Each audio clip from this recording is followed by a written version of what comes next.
Hi hello ಮತ್ತೊಮ್ಮೆ ಸ್ಫೂರ್ತಿ academy ಶಿಕಾರಿಪುರದಿಂದ ನಾನು ನಿಮ್ಮ ರಮೇಶ್ ಸರ್. ಸ್ನೇಹಿತರೆ, ಇವತ್ತು ಬಹುಮುಖ್ಯವಾಗಿರ್ತಕ್ಕಂತಹ ಮತ್ತೊಂದು ಇಂಪಾರ್ಟೆಂಟ್ ವಿಡಿಯೋದೊಂದಿಗೆ ನಿಮ್ಮ ಮುಂದೆ ಬರ್ತಾ ಇದ್ದೀನಿ.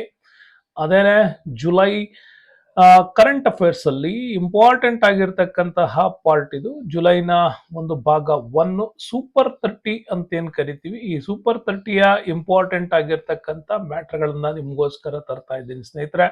ಸೊ ಇದರಲ್ಲಿ ನೀವು ಬಹುಮುಖ್ಯವಾಗಿ ಅನೇಕ ವಿಚಾರಗಳನ್ನ ಇದರಲ್ಲಿ ನೋಡ್ಬೋದು. ಇಲ್ಲಿ ಅಶ್ವಿನಿ ವೈಭವ್ ಅವರು ಇತ್ತೀಚೆಗೆ ಓಪನ್ ಮಾಡಿದಂತಹ ರೈಲ್ವೆ ಒನ್ ಅಪ್ಲಿಕೇಶನ್ಸ್ ಬಗ್ಗೆ, ಮತ್ತೆ ಪಿ ಎಂ ಮೋದಿ ಅವರು ಲಂಡನ್ಗೆ ಭೇಟಿಯಾದಾಗ ಕೊಟ್ಟಿರ್ತಕ್ಕಂತಹ ಮಾತುಕತೆ, ಜೊತೆಗಿಲ್ಲಾಗಿರ್ತಕ್ಕಂಥ ಕೊಡುಗೆಗಳು, ಹಾಗೇನೆ ಕಾಸರಗೋಡಿಗೆ ಸಿಕ್ಕಿರ್ತಕ್ಕಂಥ ಮೀನುಗಾರಿಕೆ ವಿಭಾಗದ ಅತ್ಯದ್ಭುತವಾಗಿರ್ತಕ್ಕಂಥ ಪ್ರಶಸ್ತಿಗಳು, ಮೋದಿ ಅವರಿಗೆ ಸಿಕ್ಕಿದ ಅತ್ಯುನ್ನತ ಗೌರವ, ಆಪರೇಷನ್ ಸಿಂಧೂರ್ ಅಂತ ಹೇಳಿ ಮುಂಬೈನ ಒಂದು ಗೇಟ್ಗೆ ಇಟ್ಟಿರ್ತಕ್ಕಂಥ ಹೆಸರುಗಳು. ಸೊ ಇವೆಲ್ಲ ವೆರಿ ಇಂಪಾರ್ಟೆಂಟ್ ಆಗಿ ನಾವು ಈ ವಿಡಿಯೋದಲ್ಲಿ ಚರ್ಚೆ ಮಾಡ್ತೀವಿ ಸ್ನೇಹಿತರೆ. ಕೊನೆವರೆಗೂ ವಿಡಿಯೋನ ನೋಡ್ತಾ ಇರ್ಬಿದ್ರೆ ಬಹಳಷ್ಟು ಒಂದು ಕರೆಂಟ್ ಅಫೇರ್ಸ್ಗೆ ಸಂಬಂಧಪಟ್ಟಂತಹ ಇಂಪಾರ್ಟೆಂಟ್ ಸೂಪರ್ 30 ಕರೆಂಟ್ ಅಫೇರ್ಸ್ಗಳನ್ನ ನಿಮ್ಗೋಸ್ಕರ ಕೊಡುವಂತ ಪ್ರಯತ್ನ ಮಾಡ್ತಾ ಇದ್ದೀನಿ. ಸೊ ವಿಡಿಯೋನ ನೋಡ್ತಾ ಇದ್ದೀರಿ, ಇದು ನಮ್ಮ QR ಕೋಡು.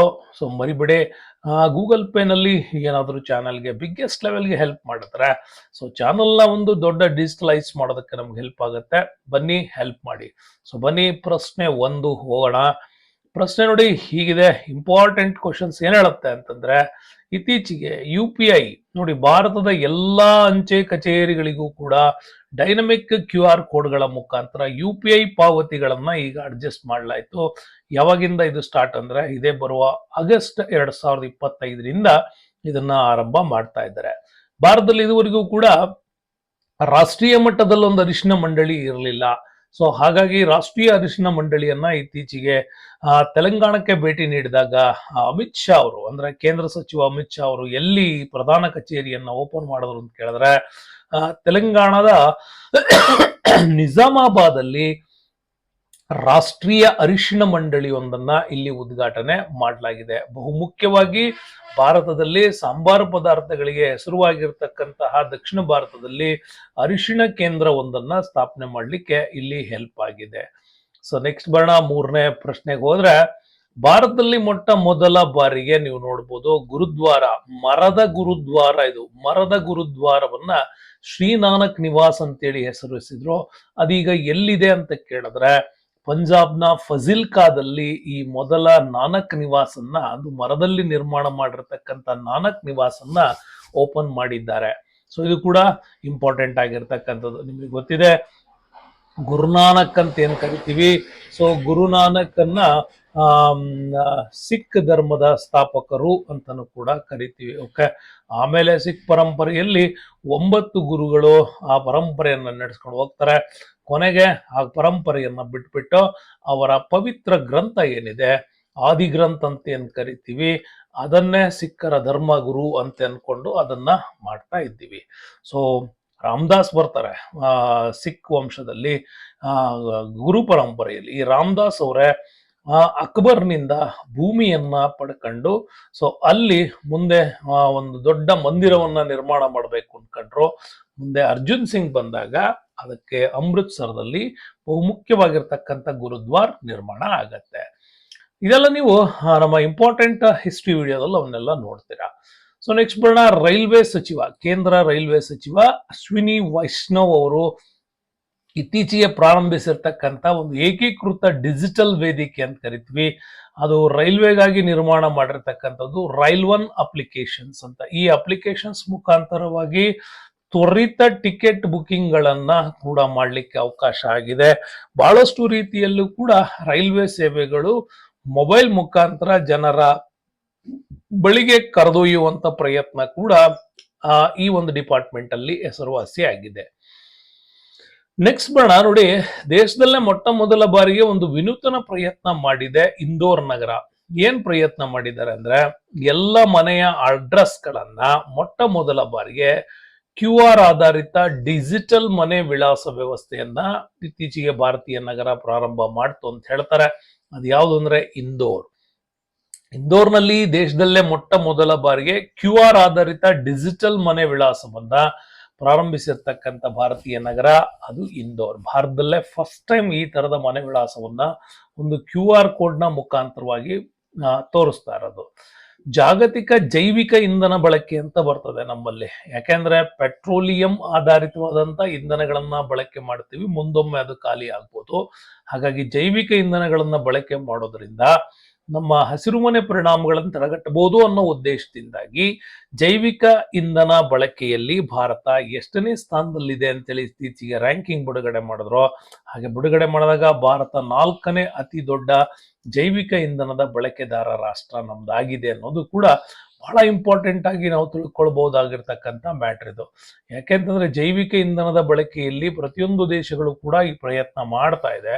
ನಮ್ಮಂತ ದೇಶಗಳು ಇದನ್ನ ಪ್ರಯತ್ನ ಮಾಡೋದ್ರಲ್ಲಿ ತುಂಬಾನೇ ಯಶಸ್ವಿ ಕಾಣಬಹುದು. ನೆಕ್ಸ್ಟ್ ಬರೋಣ. ಏಷ್ಯಾದಲ್ಲೇ ಇಂಪಾರ್ಟೆಂಟ್ ಆಗಿರ್ತಕ್ಕಂಥ ಅತಿ ದೊಡ್ಡ ಜಂಗಲ್ ಸಫಾರಿ ಒಂದನ್ನ ಇತ್ತೀಚೆಗೆ ಉದ್ಘಾಟನೆ ಮಾಡಿದ್ರು. ನೋಡಿ, ಇದು ನೆನ್ಪಿಟ್ಕೊಳ್ಳಿ, ಇಂಪಾರ್ಟೆಂಟ್ ಆಗುತ್ತೆ. ಇದು ಏಷ್ಯಾದಲ್ಲೇ ಅತಿ ದೊಡ್ಡ ಜಂಗಲ್ ಸಫಾರಿ ಅಂತ ಕರಿತೀವಿ. ಈ ಜಂಗಲ್ ಸಫಾರಿಯನ್ನ ಇತ್ತೀಚೆಗೆ ಇದನ್ನೇನ್ ಮಾಡಿದ್ರು, ನಮ್ಮಲ್ಲಿ ಉದ್ಘಾಟನೆ ಮಾಡಿದ್ರು. ಎಲ್ಲಿ? ಹರಿಯಾಣದ ಅರಾವಳಿ ಬೆಟ್ಟಗಳಲ್ಲಿ 10,000 ಎಕರೆಗಳಷ್ಟು ವಿಸ್ತಾರ ಮಾಡಲಾಗಿದೆ. ನಿಮ್ಗೆ ಇಲ್ಲಿ ಕನ್ಫ್ಯೂಸ್ ಆಗ್ಬೋದು, ಅರಾವಳಿ ಬೆಟ್ಟಗಳು ಇರ್ತಕ್ಕಂಥ ರಾಜಸ್ಥಾನದಲ್ಲಿ ಹರಿಯಾಣಕ್ಕೆ ಹೆಂಗೆ ಅಂತ. ನೋಡಿ, ಅರಾವಳಿ ಬೆಟ್ಟಗಳು ಶುರುವಾಗೋದು ನಿಮ್ಗೆ ಗುಜರಾತ್ ಇಂದ ಪ್ರಾರಂಭ ಆದ್ರೂ ಕೂಡ ಗುಜರಾತ್, ರಾಜಸ್ಥಾನ್, ಗುಜರಾತ್ ಬಾರ್ಡರ್ ಬರುತ್ತೆ. ಸೊ ಗುಜರಾತ್ ಈ ಭಾಗದಲ್ಲಿ ರಾಜಸ್ಥಾನ್ ಕೂಡ ಬರುತ್ತೆ. ಇಲ್ಲಿಂದ ಶುರುವಾದ್ರೆ ಅದು ನವದೆಹಲಿವರೆಗೂ ಕೂಡ ಬರ್ತದೆ. ಸೊ ರಾಷ್ಟ್ರಪತಿ ನಿವಾಸ್ ಕೂಡ ಇರೋದು ಇಲ್ಲೇನೆ. ಇದೇ ಅರಾವಳಿ ಬೆಟ್ಟಗಳಲ್ಲಿ ಎತ್ತರವಾದ ತಪ್ಪಲು ಪ್ರದೇಶ ಬರುತ್ತೆ, ನಿಮಗೆ ಗೊತ್ತಿದೆ. ಅದನ್ನ ಮೌಂಟ್ ಅಬು ಅಂತ ಕೂಡ ಕರಿತೀವಿ. ಓಕೆ, ಮೌಂಟ್ ಅಬು ಬರುತ್ತೆ. ಇದೇ ಅರಾವಳಿ ಪರ್ವತಗಳಲ್ಲಿ ಎತ್ತರವಾದ ಶಿಖರ ಅಂತ ಕೇಳಿದ್ರೆ ಗುರು ಶಿಖರ ಹೇಳ್ತೀವಿ. ಗುರು ಶಿಖರ ಅಲ್ಲಿನ ಎತ್ತರವಾಗಿರ್ತಕ್ಕಂಥ ಶಿಖರ ಕೂಡ. ಇದೇ ಅರಾವಳಿ ಬೆಟ್ಟಗಳ ಹರಿಯಾಣ ಭಾಗಕ್ಕೆ ಬರ್ತಕ್ಕಂಥ ಈ ಪ್ರದೇಶದಲ್ಲಿ ಇಂಪಾರ್ಟೆಂಟ್ ಆಗಿ 10,000 ಎಕರೆಗಳಷ್ಟು ವಿಸ್ತಾರವಾದಂತ ಜಂಗಲ್ ಸಫಾರಿಯನ್ನ ಮಾಡೋದ್ರ ಮುಖಾಂತರ ಪ್ರವಾಸೋದ್ಯಮವನ್ನ ದೆಹಲಿಯ ಪಕ್ಕದಲ್ಲೇ ಇಂಪ್ಲಿಮೆಂಟ್ ಮಾಡತಕ್ಕಂಥ ದೊಡ್ಡ ಪ್ರಯತ್ನವೊಂದು ನಡೀತು. ನೆಕ್ಸ್ಟ್ ಬರೋಣ. ಜುಲೈ 3, 2025 ನೆನ್ಪಿಟ್ಕೊಳ್ಳಿ. ಜುಲೈ 3, 2025ರಂದು ಇಸ್ರೋ ಸೌಲಭ್ಯವು ಗಗನಯಾನ ಪ್ರೊಪಲ್ಟನ್ ಪರೀಕ್ಷೆಗಳನ್ನ ನಡೆಸ್ತು. ಗಗನಯಾನ ಪ್ರೊಪಲ್ಟನ್ ಪರೀಕ್ಷೆ ಪರೀಕ್ಷಾರ್ಥವಾಗಿ ಮಾಡಿದ್ರು ಮಹೇಂದ್ರಗಿರಿಯಲ್ಲಿ ಈ ಸೌಲಭ್ಯವನ್ನ ಮಾಡಿಕೊಟ್ರು. ಮಹೇಂದ್ರಗಿರಿ ನೆನ್ಪಿಟ್ಕೊಳ್ಳಿ, ನಮ್ಗೆ ಆಂಧ್ರ ಪ್ರದೇಶದ ಈ ಒಂದು ಪೂರ್ವ ಘಟ್ಟಗಳಲ್ಲಿ ನೆನ್ಪಿಟ್ಕೊಳ್ಳಿ. ಪೂರ್ವ ಘಟ್ಟಗಳಲ್ಲಿ ಬರ್ತಕ್ಕಂಥ ಎತ್ತರವಾದ ಶಿಖರಗಳಲ್ಲಿ ಅರಮಕೊಂಡ ಇಲ್ಲಿ ಅತಿ ಎತ್ತರವಾದ ಶಿಖರ. ಓಕೆ, ಈ ಅರಮಕೊಂಡದ ಪಕ್ಕದಲ್ಲೇ ಬರೋದು ನಮ್ಗೆ ಮಹೇಂದ್ರಗಿರಿ ಅಂತ ಕರಿತೀವಿ. ಈ ಮಹೇಂದ್ರಗಿರಿಯಲ್ಲಿ ಮೊಟ್ಟ ಮೊದಲ ಬಾರಿಗೆ ಈ ಪ್ರೊಪಲ್ಟನ್ ಪರೀಕ್ಷೆಯನ್ನ ನಡೆಸಿದ್ರು. ಯಾಕೆ ನಡೆಸ್ತಾ ಇದ್ದಾರೆ ಅಂದ್ರೆ, ಭಾರತ ನಿಮ್ಗೆಲ್ಲ ಗೊತ್ತಿದೆ 2040 ವೇಳೆಗೆ ಅಂತರಿಕ್ಷದಲ್ಲಿ ಒಂದು ದೊಡ್ಡವಾಗಿರ್ತಕ್ಕಂಥ ನಮ್ದೇ ಸ್ಪೇಸ್ ಸ್ಟೇಷನ್ ಅನ್ನ ಕಟ್ಟಬೇಕು. ಜೊತೆಗೆ ಅಂತ ಮಾನವ ಸಹಿತ ಯಾನವನ್ನ ಆರಂಭಿಸೋ ದೇಶಗಳಲ್ಲಿ ನಾವು ಒಂದಾಗಬೇಕು ಅನ್ನೋ ಕಾರಣಕ್ಕಾಗಿ ಇದನ್ನ ಪ್ರೊಪಲ್ಟನ್ ಪರೀಕ್ಷೆ ನಡೆದ್ರು. ಪ್ರೊಪಲ್ಟನ್ ಪರೀಕ್ಷೆ ಯಶಸ್ವಿಯಾಗಿ ಹೋಯ್ತು. ಪ್ರೊಪಲ್ಟನ್ ಗೊತ್ತಲ್ಲ ನಿಮ್ಗೆ, ಇಲ್ಲಿಂದ ಮೇಲಕ್ಕೆ ಕರೆದುಕೊಂಡು ಹೋಗುವ ಮತ್ತೆ ವಾಪಸ್ ಅದೇ ಕರ್ಕೊಂಡ್ ಬರ್ತಕ್ಕಂಥ ಒಂದು ಪ್ರೊಪಲ್ಟನ್ ಪರೀಕ್ಷೆ ಇಲ್ಲಿ ನಡೀತು. ಇದು ಯಶಸ್ವಿಯಾಗಿದೆ ಭಾರತದ್ದು. ಎಲ್ಲಿ ಮಾಡ್ಲಾಯ್ತು ಅಂದ್ರೆ ಮಹೇಂದ್ರಗಿರಿ, ನೆನ್ಪಿಟ್ಕೊಳ್ಳಿ. ಸೊ ನೆಕ್ಸ್ಟ್ ಬರೋಣ ಮುಂದಿನ ಪ್ರಶ್ನೆ. ಪ್ರಶ್ನೆ 9 ಏನ್ ಹೇಳತ್ತೆ ಅಂತ ನೋಡೋಣ. ಕ್ವಶನ್ ನಂಬರ್ 9 ನೋಡಿ. ಯುನೆಸ್ಕೋ ವಿಶ್ವ ಪರಂಪರೆಯ ಪಟ್ಟಿಗೆ ಇತ್ತೀಚೆಗೆ ಎಷ್ಟು ಮರಾಠ ಕೋಟೆಗಳನ್ನ ಸೇರಿಸಲಾಗಿದೆ ಅಂತ. ಮಹಾರಾಷ್ಟ್ರ ಮತ್ತು ತಮಿಳುನಾಡು ಸೇರಿ ಒಟ್ಟು 12 ಕೋಟೆಗಳನ್ನ ಯುನೆಸ್ಕೋ ವಿಶ್ವ ಪರಂಪರೆಗೆ ಅದನ್ನ ಸೇರಿಸಲಾಗಿದೆ. ಇದಕ್ಕೆ ಸಂಬಂಧಪಟ್ಟಂಗೆ ನಿಮ್ಗೆ ಒಂದು ಒಳ್ಳೆ ವಿಡಿಯೋ ಮಾಡಿದೀನಿ, ಕೆಳಗಡೆ ಡಿಸ್ಕ್ರಿಪ್ಷನ್ಸ್ ಅಲ್ಲಿ ಸಿಗುತ್ತೆ ನಿಮ್ಗೆ. ಜೊತೆಗೆ ನಮ್ಮ ಪ್ಲೇ ಲಿಸ್ಟ್ ಅಲ್ಲಿ ಕೂಡ ಕರೆಂಟ್ ಅಫೇರ್ಸ್ ಗಳಲ್ಲಿ ಮತ್ತೆ ವಿವಿಧ ವಿಡಿಯೋಗಳಲ್ಲಿ ಅದನ್ನ ನಿಮ್ಗೆ ಕೊಟ್ಟಿದ್ದೀನಿ, ನೋಡ್ಕೊಳ್ಳಿ. ನೆಕ್ಸ್ಟ್ ಬರೋಣ. ಅಮರ್ನಾಥ್ ಯಾತ್ರೆ. ಇತ್ತೀಚೆಗೆ ಪಹಲ್ಗಾಮ್ ಅಂತ ಪ್ರದೇಶಗಳಲ್ಲಿ ಆಗಿರ್ತಕ್ಕಂತಹ ಪುಲ್ವಾಮಾ ಈ ತರದೆಲ್ಲ ದಾಳಿಗಳನ್ನ ನೋಡಿ ನಮ್ಮ ಭಾರತದಲ್ಲೂ ಕೂಡ ಅಮರನಾಥ್ ಯಾತ್ರೆಗೆ ಭದ್ರತೆ ಕೊಡಬೇಕು ಅನ್ನೋ ಕಾರಣಕ್ಕಾಗಿ ಭಾರತೀಯ ಸೇನೆ ಒಂದು ಸ್ಪೆಷಲ್ ಆಪರೇಷನ್ಸ್ ಅನ್ನ ಅಲ್ಲಿ ಸ್ಟಾರ್ಟ್ ಮಾಡ್ತು. ಅದನ್ನ ಆಪರೇಷನ್ ಶಿವ 2025 ಅಂತ ಅದಕ್ಕೆ ಹೆಸರಿಡಲಾಗಿದೆ. ಈ ಆಪರೇಷನ್ ಯಾತ್ರೆ ಹೆಸರು ಏನಂದ್ರೆ ಅಮರನಾಥ್ಗೆ ಹೋಗ್ತಕ್ಕಂತಹ ನಮ್ಮಲ್ಲಿ ಇರ್ತಕ್ಕಂಥ ಪ್ರವಾಸಿಗರಿಗೆ ಭದ್ರತೆಯನ್ನ ಕೊಡಬೇಕು ಅನ್ನೋ ಕಾರಣಕ್ಕಾಗಿ ಈ ಒಂದು ಆಪರೇಷನ್ ಶಿವ ಪ್ರಾಜೆಕ್ಟ್ ಅನ್ನ ಮಾಡಲಾಯ್ತು. ಇದರಿಂದನೇ ಇತ್ತೀಚೆಗೆ ಆದಂತ ತೀವ್ರ ಮಳೆಯಿಂದ ಅವ್ರನ್ನ ಸಂರಕ್ಷಣೆ ಮಾಡ್ಲಿಕ್ಕೂ ಕೂಡ ಕಾರಣ ಆಯ್ತು ಅಂತ ಹೇಳ್ಬೋದು. ನೆಕ್ಸ್ಟ್ ಬರೋಣ.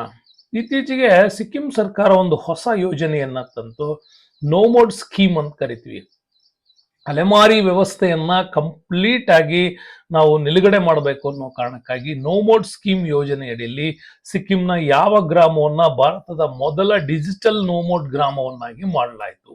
ಆ ಗ್ರಾಮದ ಹೆಸರೇ ರಾಕ್ಟೆನ್ ಅಂತ ಕೂಡ ಕರಿತೀವಿ.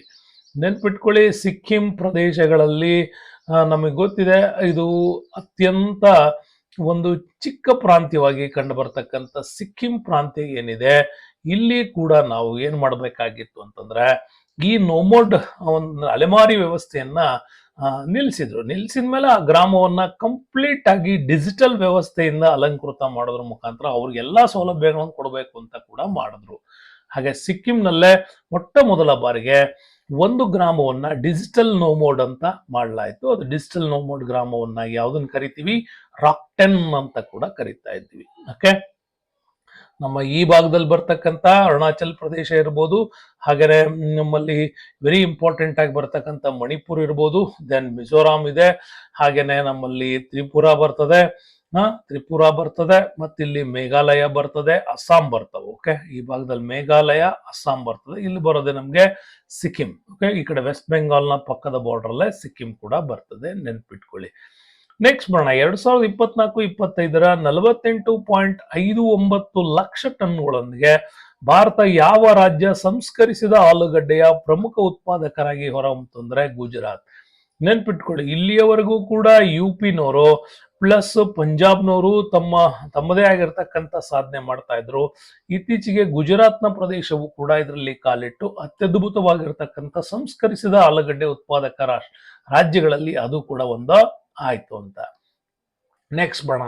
ಜುಲೈ 2025 ಇತ್ತೀಚೆಗೆ ಶಾಸ್ತ್ರಿ ಭವನದಲ್ಲಿ, ನೆನ್ಪಿಟ್ಕೊಳ್ಳಿ, ಇತ್ತೀಚೆಗೆ ಶಾಸ್ತ್ರಿ ಭವನದಲ್ಲಿ, ಲಾಲ್ ಬಹದ್ದೂರ್ ಶಾಸ್ತ್ರಿ ಭವನದಲ್ಲಿ ಮಹಿಳಾ ಆರೋಗ್ಯ ಕಕ್ಷ್ ಅಂತೇಳಿ ಒಂದು ಸ್ಪೆಷಲ್ ಅಪ್ಲಿಕೇಶನ್ಸ್ ಅನ್ನ ಓಪನ್ ಮಾಡೋದ್ರ ಮುಖಾಂತರ ಬಹಳಷ್ಟು ಸಹಾಯ ಮಾಡಬೇಕು ಅನ್ನೋ ಉದ್ಘಾಟನೆಗೆ ಬಂತು. ಅಂತ ಒಂದು ಮಹಿಳಾ ಸಂರಕ್ಷಣಾ ವಿಚಾರದಲ್ಲಿ ಮಹಿಳಾ ಆರೋಗ್ಯ ಕಕ್ಷನ್ನ ಉದ್ಘಾಟನೆ ಮಾಡಿದವರು ಯಾರು ಅಂದ್ರೆ ಶ್ರೀ ಅರ್ಜುನ್ ರಾಮ್ ಮೇಘ್ವಾಲ್ ಅವರು ಕೂಡ ಉದ್ಘಾಟನೆ ಮಾಡಿದ್ರು. ಜುಲೈ 21, 2025 ನೆನ್ಪಿಟ್ಕೊಳ್ಳಿ, ಉಪಾಧ್ಯಕ್ಷ ಸ್ಥಾನಕ್ಕೆ ಇತ್ತೀಚೆಗೆ ರಾಜೀನಾಮೆ ನೀಡಿದವರು ಯಾರು ಅಂತ, ಉಪರಾಷ್ಟ್ರಪತಿ ಸ್ಥಾನಕ್ಕೆ ರಾಜೀನಾಮೆ ನೀಡಿದವರು ಜಗದೀಪ್ ಧನ್ಕರ್ ಅವರು ಅದಕ್ಕೆ ರಾಜೀನಾಮೆಯನ್ನ ಕೊಟ್ಟಿದ್ದಾರೆ. ಓಕೆ, ನೆಕ್ಸ್ಟ್ ಈಗ ಎಲೆಕ್ಷನ್ಸ್ ನಡೀಬೇಕು. ನೆಕ್ಸ್ಟ್ ಬರೋಣ. ಭಾರತದ ಮೊದಲ ಹೈಡ್ರೋಜನ್ ಚಾಲಿತ ರೈಲು, ಇದು ಇಂಪಾರ್ಟೆಂಟ್, ನೆನ್ಪಿಟ್ಕೊಳ್ಳಿ. ಭಾರತದ ಮೊದಲ ಹೈಡ್ರೋಜನ್ ಚಾಲಿತ ರೈಲು ಕೋಚ್ ಅನ್ನ ಯಾವ ನಗರ ಯಶಸ್ವಿಯಾಗಿ ಪರೀಕ್ಷೆ ಮಾಡ್ತು ಅಂತ ಕೇಳ್ತಾರೆ, ಅದು ಚೆನ್ನೈನಲ್ಲಿ ಇತ್ತೀಚೆಗೆ ಅದನ್ನ ಉದ್ಘಾಟನೆ ಮಾಡಲಾಯ್ತು. ಪಕ್ಕದಲ್ಲಿ ನಮ್ಗೆ ಪೆರಂಬದೂರು ಪ್ರದೇಶಗಳೆಲ್ಲ ಬರ್ತವೆ, ಮತ್ತು ನಮ್ಮ ಕರ್ನಾಟಕದಲ್ಲಿ ಯಲಹಂಕ ರೈಲು ಅಚ್ಚು ಮತ್ತೆ ಗಾಲಿ ಉತ್ಪಾದನೆ ಮಾಡತಕ್ಕಂಥದ್ದು ನಮ್ಮಲ್ಲಿದೆ. ಹಾಗಾಗಿ ಮೊದಲ ಹೈಡ್ರೋಜನ್ ಚಾಲಿತವಾಗಿರ್ತಕ್ಕಂಥ ರೈಲ್ವೆ ಕೋಚ್ ಅನ್ನ ಇಲ್ಲಿ ಯಶಸ್ವಿಯಾಗಿ ಪರೀಕ್ಷೆಯಲ್ಲಿ ಯಶಸ್ವಿ ಮಾಡಿದ್ರು, ಅದು ಚೆನ್ನೈ. ಪ್ರಧಾನಿ ಮೋದಿ ಇತ್ತೀಚೆಗೆ ಲಂಡನ್ಗೆ ಭೇಟಿ ನೀಡಿದಾಗ ಮೂರನೇ ಚಾರ್ಲ್ಸ್ ಅವರಿಗೆ ಒಂದು ಮರದ ಸಸಿಯನ್ನ ಉಡುಗೊರೆಯಾಗಿ ಕೊಟ್ರು. ಹೀಗೆ ಕೊಡೋದ್ರ ಮುಖಾಂತರ ಭಾರತ ಮತ್ತು ಲಂಡನ್ ನಡುವಿನ ಒಂದು ಸಾಂಪ್ರದಾಯಿಕ ಮತ್ತು ಎವರ್ಗ್ರೀನ್, ಕೊನೆಯವರೆಗೂ ಕೂಡ ಹೀಗೆ ಇರಬೇಕು ಅನ್ನುವಂತಹ ಒಂದು ಭಾವನೆಯೊಂದಿಗೆ ಅಳಿವಿನ ಅಂಚಿನಲ್ಲಿರ್ತಕ್ಕಂಥ ಒಂದು ಸಸ್ಯನ್ನ ಅಲ್ಲಿ ಕೊಟ್ಟರು. ಅದೇನೆ ಸೊನೋಮಾ ಅಂತೇಳಿ ಅದರ ಹೆಸರು. PM Modi meets the king Charles in London, gifted tree sapling under Ek Ped Maa ke Naam ಅಂತೇಳಿ, ಏಕ್ ಪೇಡ್ ಮಾಖಾ ನಾಮ್ ಅನ್ನುವಂತ ಹೆಸರಿನಲ್ಲಿ ಒಂದು ಮರವನ್ನ ಕಿಂಗ್ ಚಾರ್ಲ್ಸ್, ಮೂರನೇ ಚಾರ್ಲ್ಸ್ಗೆ ಅದನ್ನು ಉಡುಗೊರೆಯಾಗಿ ಕೊಡೋದ್ರ ಮುಖಾಂತರ ಭಾರತ ಮತ್ತು ಇಂಗ್ಲೆಂಡ್ ನಡುವಿನ ಸಂಬಂಧಗಳ ಅಭಿವೃದ್ಧಿಗೆ ಬಹಳಷ್ಟು ದೊಡ್ಡ ಪ್ರಯತ್ನವನ್ನ ಇಲ್ಲಿ ಮಾಡಿದ್ದಾರೆ. ಆ ಮರದ ಹೆಸರೇ ಸೊನೋಮಾ ಅಂತ ಕೂಡ ಕರಿತೀವಿ. ಸೊ ನೆಕ್ಸ್ಟ್ ನಮ್ಗೆ ಇಂಪಾರ್ಟೆಂಟ್ ಆಗಿ ಸಿಗ್ತಕ್ಕಂತಹ ಮ್ಯಾಟರ್ಗಳಲ್ಲಿ ನಾವು ನೋಡ್ತಕ್ಕಂಥದ್ದು ಅಂದ್ರೆ ಕ್ವಶನ್ ನಂಬರ್ 17ಗೆ ಬಂದ್ರೆ, ಇತ್ತೀಚೆಗೆ ಒಂದು ದೊಡ್ಡ ಪ್ರಯತ್ನ ಮಾಡಿದ್ರು ಭಾರತದಲ್ಲಿ. ತಮಿಳುನಾಡಿನಲ್ಲಿ ಸುಮಾರು 1900 ಕೋಟಿ ರೂಪಾಯಿ ಹೂಡಿಕೆಯನ್ನ ಮಾಡಿ PM ಮಿತ್ರ ಜವಳಿ ಯೋಜನೆ ಅಂತ ಕೂಡ ತಂದ್ರು. PM ಮಿತ್ರ ಜವಳಿ ಉದ್ಯಮ ಎಲ್ಲಿ ಸ್ಥಾಪನೆ ಆಯ್ತು ಅಂದ್ರೆ ವಿಧುರಾ ನಗರದಲ್ಲಿ ಮಾಡಿದ್ರು. ನೆನ್ಪಿಟ್ಕೊಳ್ಳಿ, ವಿಧುರಾ ನಗರದಲ್ಲಿ ಈಗ ಗ್ಲೋಬಲ್ ಟೆಕ್ಸ್ಟೈಲ್ ಹಬ್ ಅನ್ನ ಓಪನ್ ಮಾಡಿದ್ದಾರೆ. ವಿಧುರಾದಲ್ಲಿ global textile hub central government ವತಿಯಿಂದ PM ಮಿತ್ರ ಸ್ಕೀಮ್ ಅಲ್ಲಿ ಇದನ್ನ ಮಾಡಲಾಯ್ತು. ಇದು ಇಂಪಾರ್ಟೆಂಟ್ ನಿಮಗೆ. ಓಕೆ, PM ಮಿತ್ರ ಸ್ಕೀಮ್ ಅಲ್ಲಿ ಇದು ಇಂಪಾರ್ಟೆಂಟ್ ಆಗಿ ಬಂತು. ನೆಕ್ಸ್ಟ್, 100 ಕೋಟಿ ರೂಪಾಯಿ ಅಂದ್ರೆ ಒಂದು 100 crore ರೂಪಾಯಿ ವೆಚ್ಚದಲ್ಲಿ ಇಂಟಿಗ್ರೇಟೆಡ್ ಅಕ್ವಾ ಪಾರ್ಕ್ ಅಂತ. ನಾವು ಸಾಮಾನ್ಯವಾಗಿ ಭೂಮಿಯ ಮೇಲ್ಭಾಗದ ಪಾರ್ಕ್ಗಳನ್ನ ನೋಡಿರ್ತೀವಿ, ಆದ್ರೆ ನೀರಿನ ಒಳಗಡೆಯೂ ಕೂಡ ಪ್ರಪಂಚ ಹೇಗಿದೆ ಅನ್ನುವಂತ ತೋರಿಸುವಂತ ಅತ್ಯದ್ಭುತವಾಗಿರ್ತಕ್ಕಂಥ ಮತ್ತು ಪ್ರವಾಸವನ್ನು ಅಭಿವೃದ್ಧಿಪಡಿಸಬೇಕು ಅನ್ನೋ ಕಾರಣಕ್ಕಾಗಿ ಇಂಟಿಗ್ರೇಟೆಡ್ ಅಕ್ವಾ ಪಾರ್ಕ್ ಅನ್ನ ಎಲ್ಲಿ ಸ್ಥಾಪನೆ ಮಾಡಲಾಯಿತು ಅಂದ್ರೆ ಜಮ್ಮು ಕಾಶ್ಮೀರದಲ್ಲಿ ಮಾಡಿದ್ದಾರೆ. ನೋಡಿ, ಇತ್ತೀಚೆಗೆ ಪೇಪರ್ ಅಲ್ಲಿ ಸುದ್ದಿ ಇದೆ. ಇದು center plans RS100 crores aqua park to the boost the cold water fisheries in Kashmir ಅಂತಿದೆ. ಇದು ಅತ್ಯದ್ಭುತವಾಗಿರ್ತಕ್ಕಂಥ ಒಂದು ಪ್ರವಾಸೋದ್ಯಮ ಪ್ಲಸ್ ವೃತ್ತಿ ಡೆವಲಪ್ಮೆಂಟ್ಸ್ ಕೂಡ ಇದನ್ನ ಮಾಡಲಿಕ್ಕೆ ಈ ಕ್ರಮವನ್ನ ಇತ್ತೀಚೆಗೆ ಕೈಗೊಂಡಿದ್ದಾರೆ. Very important. Okay, question number 19 ಬರೋಣ. 19ನೇ ಪ್ರಶ್ನೆ ಏನ್ ಹೇಳತ್ ನೋಡಿ. ಕರ್ನಾಟಕದ ಸಚಿವ ಸಂಪುಟ ಬೆಂಗಳೂರು ನಗರ ವಿಶ್ವವಿದ್ಯಾಲಯಕ್ಕೆ ಇತ್ತೀಚೆಗೆ ಹೊಸ ಹೆಸರನ್ನ ನೇಮಕ ಮಾಡಿತು. ಮಾಜಿ ಪ್ರಧಾನಿ ಅವರ ಹೆಸರು, ಯಾರ ಹೆಸರನ್ನ ನೇಮಕ ಮಾಡಿದ್ರು ಅಂದ್ರೆ ಡಾಕ್ಟರ್ ಮನಮೋಹನ್ ಸಿಂಗ್ ಅವರ ಹೆಸರನ್ನ ಇಡ್ಲಾಯ್ತು. ಇದು ಕೂಡ ನಿಮಗೆ ಇಂಪಾರ್ಟೆಂಟ್ ಆಗತ್ತೆ. ಬೆಂಗಳೂರು ನಗರ ವಿಶ್ವವಿದ್ಯಾಲಯ ಸಿಟಿ ಯೂನಿವರ್ಸಿಟಿ ಏನಿತ್ತು ಅದಕ್ಕೆ ಡಾಕ್ಟರ್ ಮನಮೋಹನ್ ಸಿಂಗ್ ಯೂನಿವರ್ಸಿಟಿ ಅಂತ ಹೆಸರಿಟ್ಟಿದ್ದಾರೆ. ನೆಕ್ಸ್ಟ್ ಬರೋಣ. PDS ವಿತರಣೆಗಾಗಿ ಆಧಾರ್ ಆಧಾರಿತ ಮುಖ ದೃಢೀಕರಣವನ್ನ ಇತ್ತೀಚೆಗೆ ಜಾರಿಗೆ ತಂತು ಒಂದು ರಾಜ್ಯ, ಅದೇ ಹಿಮಾಚಲ್ ಪ್ರದೇಶ. ಹಿಮಾಚಲ್ ಪ್ರದೇಶದಲ್ಲಿ ನೋಡಿ, ಹಿಮಾಚಲ್ ಪ್ರದೇಶದ first state to launch Aadhaar based face authentication PDS ಅಂತ ಕರಿತೀವಿ. ಇತ್ತೀಚೆಗೆ ನೀವು ಬೆರಳನ್ನ ಇಟ್ಟು ಎಲ್ಲಾ ಕಡೆ ಆಧಾರ್ ದೃಢೀಕರಣ OTP ಗಳನ್ನ ತಗೊಳ್ತಾ ಇದ್ರಿ. ಸೊ ಹಿಮಾಚಲ್ ಪ್ರದೇಶ ಇನ್ನೂ ಒಂದು ಹೆಜ್ಜೆ ಮುಂದೆ ಹೋಗಿದೆ. ಯಾಕಂದ್ರೆ ಹೆಬ್ಬೆಟ್ಟನ್ನು ಕೂಡ ಇಲ್ಲಿ ಸ್ಕ್ರಾಪ್ ಮಾಡ್ತಿದ್ದಾರೆ ಅನ್ನೋ ಕಾರಣಕ್ಕಾಗಿ ಫೇಸ್ ಅಥೆಂಟಿಕೇಶನ್ಸ್ ಕೂಡ ತಗೊಂಡ್ರು. ಯಾಕಂದ್ರೆ ನಿಮ್ದು ಆಧಾರ್ ಮಾಡುವಾಗ ಫೇಸ್ ಅಥೆಂಟಿಕೇಶನ್ ಮತ್ತೆ ನಿಮ್ಮ ಐ ಅಥೆಂಟಿಕೇಶನ್ಸ್ ಆಗಿರುತ್ತೆ. ಇದನ್ನ ಯಾರು ಕೂಡ ಡೂಪ್ಲಿಕೇಟ್ ಮಾಡ್ಲಿಕ್ಕೆ ಆಗಲ್ಲ ಅನ್ನೋ ಕಾರಣಕ್ಕಾಗಿ ಹಿಮಾಚಲ್ ಪ್ರದೇಶದಲ್ಲಿ ಅದನ್ನ ಜಾರಿಗೆ ತಂದಿದ್ದಾರೆ. ಇದು ಇಂಪಾರ್ಟೆಂಟ್ ಆಗುತ್ತೆ. ಸೊ ಕ್ವಶನ್ ನಂಬರ್ 21ಗೆ ಬರೋಣ. ಕೇರಳದಲ್ಲಿ ಮೊಟ್ಟ ಮೊದಲ ಬಾರಿಗೆ ಇಂಪಾರ್ಟೆಂಟ್ ಆಗಿರ್ತಕ್ಕಂಥ ಒಂದು ಬ್ಯಾಂಕ್ ಸ್ಥಾಪನೆ ಆಯಿತು.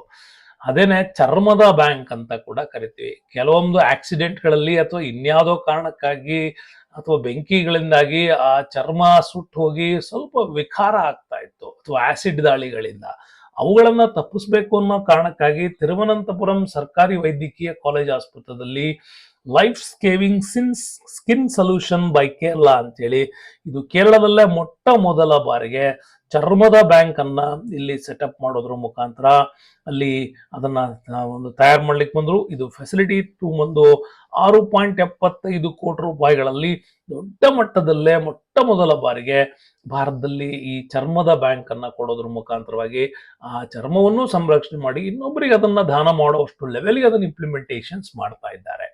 ನೆಕ್ಸ್ಟ್ ಬರೋಣ.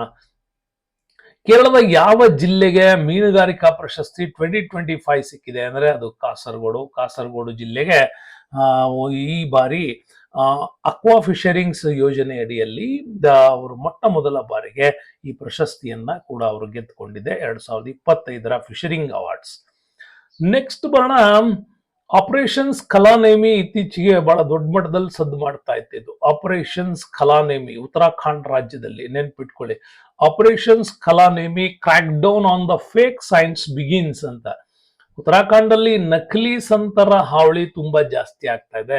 ಆ ನಕಲಿ ಸಂತರ ಕಡೆಯಿಂದಾಗಿ ಉತ್ತರಾಖಂಡದಲ್ಲಿ ಬಹಳಷ್ಟು ಅಕ್ರಮ ಚಟುವಟಿಕೆಗಳನ್ನ ಕೂಡ ಮಾಡಲಾಗ್ತಾ ಇದೆ. ತುಂಬಾ ಪ್ರವಾಸಿಗರನ್ನ ಹಿಂಸಿಸಲಾಗ್ತಾ ಇದೆ ಅನ್ನೋ ಕಾರಣಕ್ಕಾಗಿ ನಕಲಿ ಸಂತರ ವಿರುದ್ಧ ಉತ್ತರಾಖಂಡ ರಾಜ್ಯ ಆಪರೇಷನ್ಸ್ ಖಲಾನೇಮಿ ಅಥವಾ ಖಾಲಾನೇಮಿ ಅನ್ನುವಂತ ಒಂದು ಆಪರೇಷನ್ಸ್ ಅನ್ನ ಮಾಡೋದ್ರ ಮುಖಾಂತರ ನಕಲಿ ಸಂತರ ಹಾವಳಿಯನ್ನ ತಪ್ಪಿಸೋದಕ್ಕೆ ಇಲ್ಲಿ ಪ್ರಯತ್ನ ಮಾಡ್ತಾ ಇದೆ. ನೆಕ್ಸ್ಟ್ ಬರೋಣ. Question number 25. ಇತ್ತೀಚೆಗೆ ಮುಂಬೈನ ಕಾರ್ನಾಕ್ ಸೇತುವೆ, ಈ ಕಾರ್ನಾಕ್ ರೋಪ್ ಸೇತುವೆಯನ್ನ ಉದ್ಘಾಟನೆ ಮಾಡಲಾಯಿತು. ಅದಕ್ಕೆ ಏನಂತ ಹೆಸರಿಡಬೇಕು ಅಂತ ಬಂದಾಗ ಫಡ್ನವೀಸ್ ಅವರು ಅಲ್ಲಿ ಮುಖ್ಯಮಂತ್ರಿ ಬಹಳ ದೊಡ್ಡ ಮಟ್ಟದಲ್ಲಿ Mumbai Central lords renamed of Operation Sindoor ಅಂತ ಅದಕ್ಕೆ ಹೆಸರನ್ನ ಇಡಲಾಯಿತು. ಆಪರೇಷನ್ ಸಿಂಧೂರ್ ಅಂತ ಮುಂಬೈನ ಕಾರ್ನಾಕ್ ಸೇತುವೆಗೆ ಆ ಹೆಸರನ್ನ ಇಡಲಾಯಿತು. ಇದು ನಿಮ್ಗೆ ಇಂಪಾರ್ಟೆಂಟ್. ನೆಕ್ಸ್ಟ್ ಬರೋಣ, ಕ್ವಶನ್ ನಂಬರ್ 25ಗೆ ಬರೋಣ. ಭಾರತೀಯ ಪ್ರವಾಸೋದ್ಯಮದಲ್ಲಿ ಅಂತ್ಯಂತ ಅನೇಕ ಪ್ರಯೋಗಗಳು ನಡೀತಾ ಇರುತ್ತೆ ನೋಡಿ. ಇಲ್ಲಿ ಕ್ರೂಸ್ ಪ್ರಯೋಗವನ್ನ ಕೂಡ ಭಾರತ ಮಾಡ್ತಾ ಇದೆ. ಅಂತ ಕ್ರೂಸ್ ಪ್ರಯತ್ನದಲ್ಲಿ ಭಾರತದಲ್ಲಿ ಗುಜರಾತ್ ರಾಜ್ಯ ಜೊತೆ ಹೊಂದಾಣಿಕೆ ಮಾಡಿಕೊಂಡಿದೆ. ಕ್ರೂಸ್ ಭಾರತ್ ಮಿಷನ್ ಅಧಿಕೃತ ಹೊಂದಾಣಿಕೆ ಮಾಡಿಕೊಂಡ ರಾಜ್ಯ ಯಾವುದು ಅಂದ್ರೆ ಗುಜರಾತ್. ನೋಡಿ, Gujarat became the first state to join the cruise Bharat mission as coastal tourism boom ಅಂತ. ಅಂದ್ರೆ ಈ ಗುಜರಾತ್ನ ಈ ಪೂರ್ತಿ ಪ್ರದೇಶದಿಂದ ಹಿಡಿದ್ಬಿಟ್ಟು ಲಕ್ಷದ್ವೀಪವರೆಗೂ ಕೂಡ ಕ್ರೂಸ್ ಪ್ರವಾಸೋದ್ಯಮವನ್ನು ಆರಂಭಿಸ್ತಾ ಇದೆ ಅದು ಗುಜರಾತ್. ಸೊ ಗುಜರಾತ್ ರಾಜ್ಯ ಇದರಲ್ಲಿ ಫಸ್ಟ್ ಆಗಿ ಕ್ರೂಸ್ ಮಿಷನ್ ಅನ್ನ ಸ್ಥಾಪನೆ ಮಾಡೋದ್ರ ಮುಖಾಂತರ ಭಾರತದಲ್ಲಿ ಟೂರಿಸಂ ಅಭಿವೃದ್ಧಿಗೆ ಒಂದು ಪ್ರಯೋಗ ಮಾಡಿದ್ದಾರೆ. ನೆಕ್ಸ್ಟ್ ಬರೋಣ, ಜುಲೈ 2025 ನಲ್ಲಿ ಮೇಘಾಲಯದ ಜವಾಯ್ನಲ್ಲಿ ಸಾಂಪ್ರದಾಯಿಕ ಹಬ್ಬ ಬಹಳಷ್ಟು ಫೇಮಸ್ ಆಗಿರುತ್ತೆ, ತುಂಬಾ ಕಲರ್ಫುಲ್ ಆಗಿರುತ್ತೆ. ಅಂತ ಒಂದು ಕಲರ್ಫುಲ್ ಹಬ್ಬವನ್ನ ಮೇಘಾಲಯದಲ್ಲಿ ಆಚರಣೆ ಮಾಡ್ತಾರೆ. ಅದನ್ನ ಬೈಂದಿಂಗ್ ಕ್ಲಾಮ್ ಅಂತ ಕೂಡ ಕರಿತೀವಿ. Behdien Khlam festival celebrated in Meghalaya. Okay, ನಿಮಗೆ ಗೊತ್ತಿರಲಿ, ಮೇಘಾಲಯ ವೆರಿ ಇಂಪಾರ್ಟೆಂಟ್ ಆಗಿರ್ತಕ್ಕಂಥ ರಾಜ್ಯ. ಭಾರತದಲ್ಲೇ ಅತಿ ಹೆಚ್ಚು ಮಳೆ ಬೀಳತಕ್ಕಂತಹ ಒಂದು ಪ್ರದೇಶ ಇಲ್ಲೇನೆ ನಮ್ಗೆ. ಓಕೆ, ಮೌಸಿನ್ ರಾಮ್, ಚಿರಾಪುಂಜಿ, ಇದು ಗ್ಯಾರೋ, ಈ ಕಡೆ ಗ್ಯಾರೋ, ಕಾಸಿ, ಜಯಂತಿಯ ಬೆಟ್ಟಗಳ ತಪ್ಪಲಲ್ಲಿ ಈ ಮೇಘಾಲಯ ಬರುತ್ತೆ.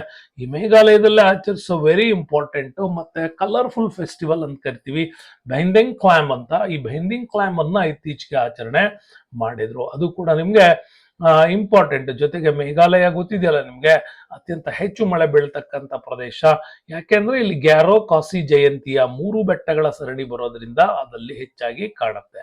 ಸೊ ನೆಕ್ಸ್ಟ್ ಮಾಡೋಣ, ಕ್ವಶನ್ ನಂಬರ್ 27. ಮಾಂಡೋವಿ ಅಥವಾ ಮಹದಾಯಿ ಅಂತ ಏನ್ ಕರಿತೀವಿ, ಇದು ಮಾಂಡೋವಿ ಮಹದಾಯಿ.